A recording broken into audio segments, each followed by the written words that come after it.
Okay, continuing here. So I'm going to talk about how I approached literary analysis in the class. And then I'm actually going to show a handful of activities that I've done in class using some Google Slides. So, number one I have up there is just model your thinking.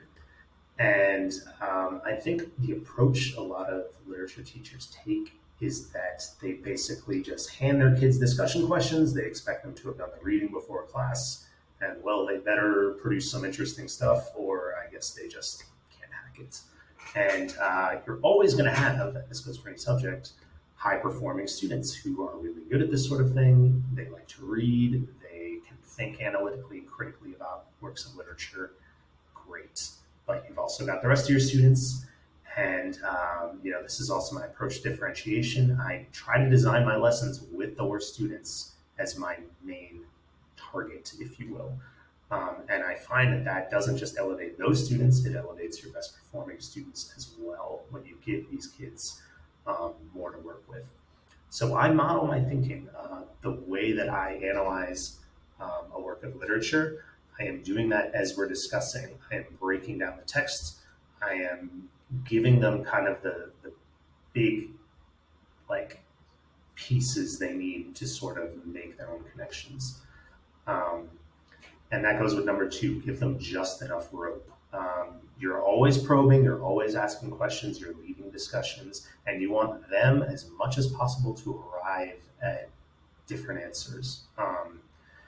And that again goes into three and four. You know, I don't just lecture. I am always trying to lead discussions, and I'm asking questions. I'm putting kids in groups, putting them in pairs. That's how the class is going, even as we're reading together. We are always discussing.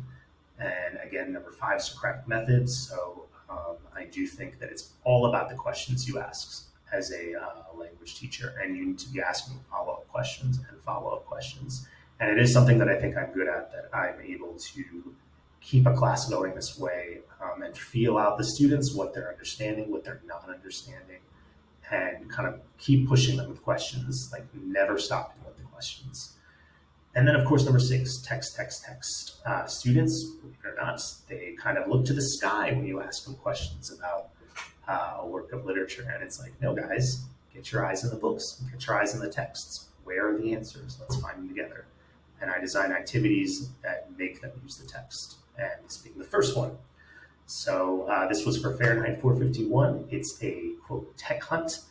The students, sorry if you can't see all these pictures, but there are 4 items in the book. The students had to go find where these items were, had to give you the page numbers, had to give you the special names, so they're just thinking kind of base level using the text, where are these things?